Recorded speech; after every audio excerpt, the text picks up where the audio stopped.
mwenyekiti wetu wa taifa wa WATA na mwenyekiti wetu wa parokia yetu ya St. Gaspar, viongozi wote mlio hapa, nadhani baba paroko sija alikuwepo na baba paroko, viongozi wote mlio hapa, waalikwa wenzangu, mabibi na mabwana, na wanaume wanaopenda wanawake wa UWAKA kama mpo nao ni watambue sana.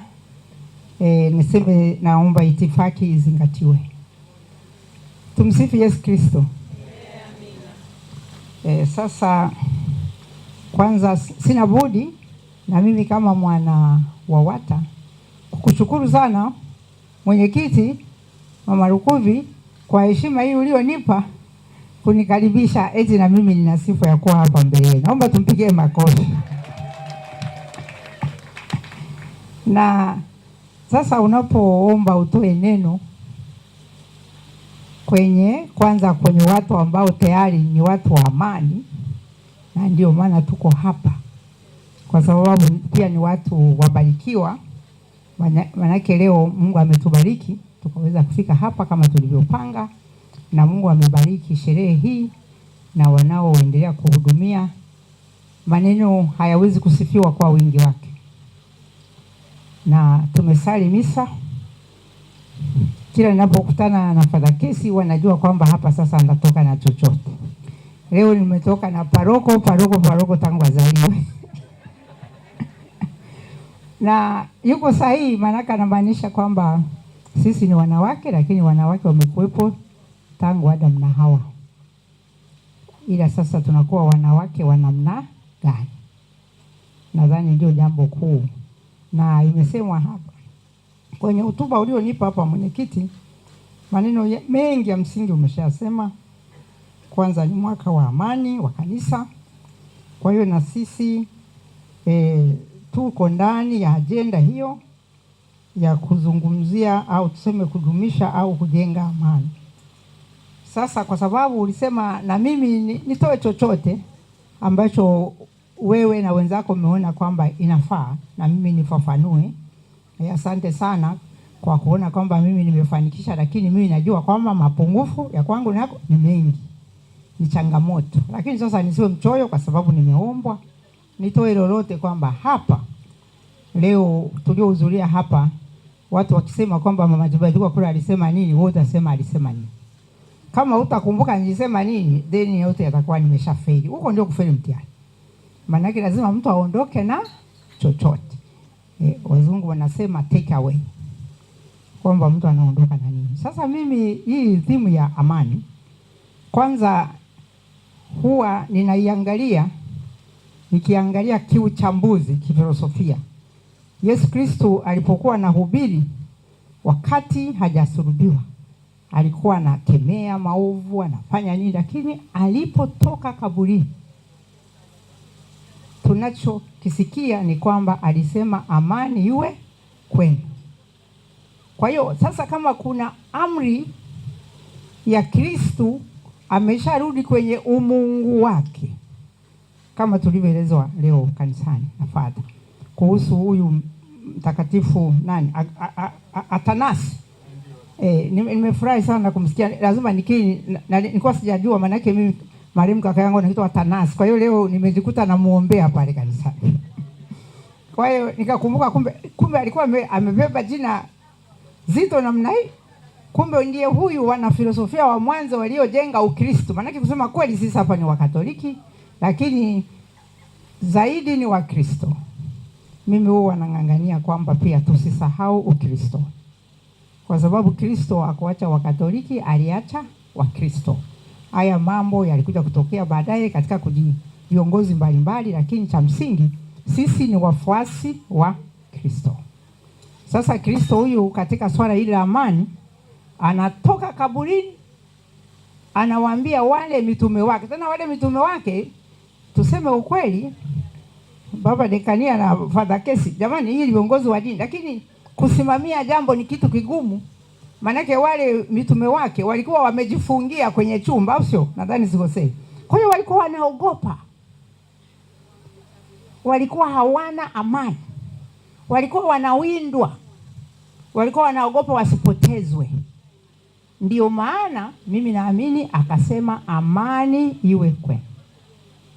Sasa watu wameshakimbia kwa hofu, wewe unawaambia amani. Sasa amani ingekuwepo wangekuwa wamejifungia kwenye chumba.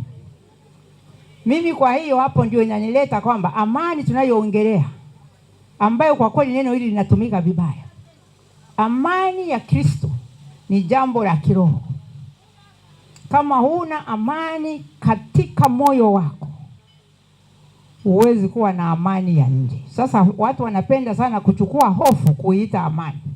Kuna wengine wanalinda hofu tu, jamani msivunje amani, msivunje amani, lakini kimsingi wanasema kaeni kwenye uoga, msiwe wajasiri. Nashukuru kama imeeleweka, kwa sababu Kristo, mitume wake, wanafunzi wake wamejifungia kwenye chumba.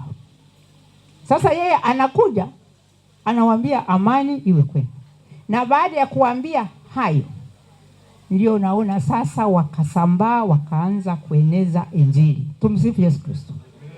Kwa hiyo hilo kama limeeleweka, mimi naamini hapo sasa ndio tunaweza tukawa na amani. Kwa hiyo mimi, Mama Lukuvi na viongozi wote ambao mmenikaribisha, mimi nadhani niliangamua kwa malezi yangu, maana yake ndio hivyo tumelelewa na masista na nini, ingawaje hatuwezi kuwa mapadri, lakini tulipambana na sisi. Hata na kupata mume ni mapambano. Tumsifu Yesu. Makali sana tena, sasa hivi ndio yanazidi kuwa makubwa zaidi. Kwa sababu sio kupata mume, waume wapo lakini mume bora, au sio? Kwa hiyo na sisi tulikuwa tumelelewa vizuri. Sasa yale malezi waliotutayarisha, na katika hizi shule tena za kanisa letu hili Katoliki walitulea sana. Sasa watu wa umri wangu, naomba nimsimamishe mwenzangu naye yasema hapo kama ni uongo. Theonestina yupo leo. Kuna mwenzangu ambaye tumemaliza wote shule ya msingi na shule ya sekondari, yuko pale, naomba mpige. Unakumbuka Theonestina tukiwa darasa la 8 kule Kashozi tulikuwa tunakwenda kuna padre kila Ijumaa ya mwezi. Wasichana tulikuwa tunakwenda kwenye fundisho la fadha. Na fundisho la fadha alikuwa anatufundisha namna ya kulinda amani na kulinda ndoa yako ukishaolewa. Teo ni uongo kweli? Maneno ya Father Vedasto tulikuwa tunamuita Taisheichwe kwa Wahaya, maana yake nimeona ngoma zimetosha. Tulikuwa tunamuita baba yetu Taisheichwe. Kwa hiyo tunakwenda kwenye kipindi cha Taisheichwe. Akasema, kwa hiyo swala la amani tulivyolelewa sisi ni swala la makuzi. Sasa kina mama WAWATA tunawajibika, tunatumika na kuwajibika, usio. Sasa kusudi tutumike na kuwajibika na labda kuweza kusimama imara. Tusikubali kuishi katika hofu au kulea watoto katika hofu, kwa sababu tutawavunjia amani. Na tunavunja amani ya nani? Amani ya Kristo. Kwa sababu Kristo alisema amani iwe kwenu, kwamba tokeni endeni mkafanye kazi yenu. Maana yake yeye mengine tumwachie, tumwamini. Kwa hiyo mimi naamini kwamba swala la amani swala la kiroho. Kwa hiyo kila mmoja wetu awe na amani. Na sasa tunaipataje hiyo amani? Ni lazima sasa si binadamu tuwe na njia, safari, barabara zake zikoje. Nikisema conceptualization, yani unaipataje amani? Mimi nafikiria kwa sababu ni jambo la kiroho na ni amri ya Kristo, ni lazima tujue njia zake, na njia za Mungu zimekuwepo tangu Musa. Ni amri 10 za Mungu. Watu tunakwenda mbali sana kutafuta maelezo mengi. Amri 10 za Mungu za Musa hazijabadilika. Na kimsingi ziko katika dini zote na imani zote na madhehebu yote. Labda kama ni tapeli unababaisha tu na watu. Lakini kama kweli unaongoza watu kiroho, hazikwepeki. Na zinaleta amani. Kwa nini? Ya kwanza, ndimi Mungu wako. Usiabudu miungu wengine. Sasa mtu ambaye anabadilisha kanisa kila wiki anaweza kuwa na amani? Manake najaribu kuifunga kwa ufupi kuelewa amani ni nini. Kwa hiyo unapoanza kuyumba, unatoka hapa unakwenda hapa, unakosa amani ndani ya moyo wako, unakosa uaminifu, unakosa sasa kumtumikia Bwana Mungu wako, unaanza kubabaika na uwezi kuwasaidia wengine, utabaki tu kwenye show. Hilo ni la kwanza. Sasa anasema amri ya pili nayo inafuata hapo hapo. Nasemaje? Usiapize bure jina la Mungu. Sasa unafikiria unaposali na kuzungumza kwa ndimi sijui na kufanya vitu gani ndio Mungu anakusikia? Mwishowe unasali sala za lazima. Mimi kinachonisaidia maana hapa tunagawa. Mimi huwa nasema mimi nitasali lakini bila kuwapiza. Siwezi kusali kwa masharti. Siwezi kushari kwa masharti kwamba bwana mimi itakuwa hivi, mimi nitapata gari. Kama utapata gari ni matokeo na ni uamuzi wa Mwenyezi Mungu. Huwezi kuomba kwa kulazimisha. Hiyo ni amri ya pili. Amri ya tatu, tunatakiwa kushika kitakatifu siku ya Mungu, na nadhani hapo uwepo Father amenikumbusha ni kesho. Wengine tunasema tumeshasali leo tumemaliza.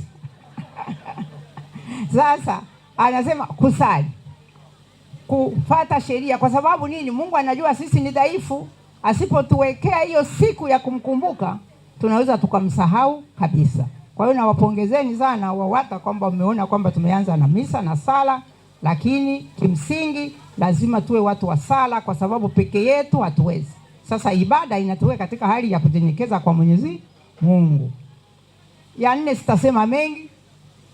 Sisi wanawake ni walezi, wazazi, watoto, heshima na kadhalika, haina shida. Lakini sasa sikiliza, amani inapopotea moyoni mwetu, kwenye familia zetu. Usiue, amri ya 5. Watu wanauawa, tunauana. Unaona hapo tumeshaanguka. Hapo kuna amani? Pale ambapo mnauana kuna amani? Kuna amani gani? Kuna hofu. Na nasema kabisa ni dhambi kuendelea kueneza hofu ukiita amani. Sasa unakuja amri ya 6. Nadhani ni usizini. Usizini. Sasa leo Father Kesa amesema pale kwamba sisi wanawake, lakini amesema wanaume, lakini wanawake wengine na michepuko na nini ipo. Sasa haya mambo ukisha yafanya unakuwa ni mfungwa wa shetani. Naona, kwa sababu uwezi tena kuwa na amani. Utakuwa na amani kama kweli mume wako hawezi kushika simu yako na wewe huwezi kushika simu yake. Kuna amani gani hapo? Mnakaa mnaviziana, mnakaa mnafanya nini? Kwa hiyo nataka kusema kwa wale ambao hasa mnyie ambao ni vijana, nasema mambo yote hayo ukiangalia. Kwa hiyo unaona mimi nakwenda kwa amri za Mungu, sitoki. Sina haja ya kusema maneno mengi. Unaona kwamba tunaishi nazo na zina maelekezo. Kwa hiyo lazima tuwe ni watu wa kufuata amri hizo na kujaribu kuishi vizuri, na yanapotokea vishawishi mtu unatubu, unaungama, lakini mradi unyoshe njia yako. Ya 7 anasema usifanye nini? Usiibe. Usiibe. Siku hizi kuiba kunaitwa ufisadi. Kwa hiyo wengine anadanganya. Wengine anasema ni cha juu. Sadaka mpaka waweke kofuli. Hawezi kusanya sadaka kanisani bila kofuli. Ndiko tulikofika huko. Jamani, hapo kuna amani. Sasa kusudi amani iwepo, utaona kwamba tusiende mbali. Mimi nafikiria kwamba yale ya Mwenyezi Mungu aliyotufundisha tangu Musa alipoyateremsha ni kabla ya hapo, lakini hasa wakati wa Musa ndio kitu kikaingia katika mfumo sasa unaoeleweka ambao umeandikwa kwenye vitabu vitakatifu. Mimi nafikiria kwamba tukienda hivyo, na unakuja amri ya 8, usiseme uongo. Na hiyo amri mimi baba paroko mnaweza mkanisaisha, lakini mimi naamini hiyo ndio ngumu kuliko zote. Uongo, au sio? Uongo ni kitu kigumu sana. Na mimi jioni wanakuta kama leo hapa nikisema uongo itabidi jioni nifanye nini? Niungame kwa Mungu wangu. Kwa hiyo tukiwa watu wanaokwepa uongo, tunakuwa ni watu wa amani sana. Kwa sababu uongo ndio masengenyo, uongo ndio udanganyifu, uongo ndio unavunja amani, uongo ndio unaleta hizi propaganda reja. Unawaambia watu kitu ambacho unajua si kweli, lakini wewe unasema kiko kweli. Kwa hiyo na ndio inaleta hasa vurugu za kijamii, kwa sababu uongo ni kero kubwa sana. Watu wakikereka, basi amani inaweza ikavunjika. Sasa ile amani tunayoijua sasa kwenye familia, ni yeye yasema ni hayo hayo. Kwenye jumuiya kama hii ni hayo hayo, ni hayo hayo. Na amesema kwamba wivu huko ndani ya amri ya 9 wanasema usiende kwa nadhani ya 10. Hizo zote zinadili na wivu, kutamani vitu vya wengine, na Father alivyoongelea vizuri kanisani nilivyomsikiliza mimi, kwamba mtu unatulia na ulivyo navyo. Hapa leo nimeonda mitindo, kwanza jipigieni makofi manake mmetokelezea. Mmetokelezea kweli kweli. Na mimi nilikuwa nasema mimi kizee naendaje, na mimi nikasema ni mtoko. Kwa hiyo na mimi nikasema ngoja niendane na nyakati, kwa sababu Tanzania wazee tuko watu wachache sana. Yaani katika hapa tulipo watu ambao tuna zaidi ya miaka 70 kimsingi tuko wachache sana. Manake Tanzania, kati ya Watanzania 100, 3 tu ndio watakuwa wako juu ya miaka 70. 3 tu. Kwa hiyo unakuta kwamba tuko wachache, na tunapopata nafasi kama hii kuwasimulia tunakotoka. Kwa hiyo yale ambayo mnaweza kuona kwamba labda huyu mtu ni shujaa, labda huyu mtu ni mkorofi, labda huyu mtu ni nini, hapana. Ni kutawaliwa na dhamira.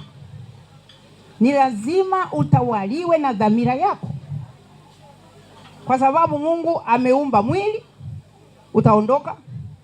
Ameumba nafsi, ndio hii mind, nafsi haijafungwa. Nafsi hapa, kuna wengine tuko hapa St. Gaspar, lakini kuna mtu mwingine hayuko hapa, anaweza kuwa anafikia ya nyumbani kwake. Nafsi imeshahama, iko mbali, lakini roho imefungwa na mwili, kwa sababu siku za mwisho roho itarudi kwa Muumba. Na ndio maana sasa katika hayo Mungu ametupenda sana na ametuumba kwa ajabu kweli, kwa sababu dira ya kutuongoza, kuna dira na dima hapa ya chama chenu hapa, lakini dira iko kwenye dhamiri yetu, kwa sababu kila unapotenda jambo ambalo halistahili, dhamira inafanya nini? Inakwambia. Wewe unaweza ukapuuza, lakini taarifa unazo. Unajua kwamba hili jambo sio zuri, lakini unamezea ili mradi hujakamatwa. Kwa hiyo mimi naomba nichukue nafasi hii, akina mama, nimeshasema sitasema maneno mengi, labda yameshakuwa mengi tayari, lakini naomba hapa tuondoke na amani ya Kristo ambayo inatokana katika kuongozwa na amri za Mungu, na kila mtu anazifahamu, na zikimuongoza na dhamira yake ikawa inasema, roho yangu, dhamira yangu inaniambia nini? Mimi dhamira yangu ikiniambia sema jambo, nasema na bado nabakiza maneno. Na bado nabakiza maneno, kwa sababu kuna maneno mengine ukiyasema yanaweza kaleta baraka kabisa, lakini kuna yale pia unayoyasema yanasaidia wengine. Na ukisema ukweli, kama huyo mtakatifu Athanasi tulivyomsikia leo, ukisimamia jambo, wale wafalme wa hofu lazima watakushambulia. Lazima watafanya nini? Lakini sasa wakishambulia, si nimesema usiamini miungu wengine, kwani wenyewe ni Mungu? Sina, wenyewe ni binadamu tu. Kwa hiyo kwa tahadhari, kwa umakini, kwa staha, lakini kuongozwa na dhamira ndicho kitu ambacho mimi nafikiria kimenisaidia. Kwa hiyo naweka hilo somo, labda wengine mnalifafanua, mnaweza mkadadavua zaidi, lakini mimi imenisaidia sana na imenipa amani. Kwa hiyo mimi sio mtu mwoga sana, sina sababu ya kuogopa, kwa sababu najua kwamba Mwenyezi Mungu yale ambayo yananizidi nguvu atanisimamia. Kwa hiyo itatusaidia, na tunakuwa ni watu wa kulea watoto wetu, kutumikia jumuiya zetu, kulea nchi yetu na kulinda amani ya Kristo. Tumsifu Yesu Kristo. Asanteni sana kwa kunisikiliza.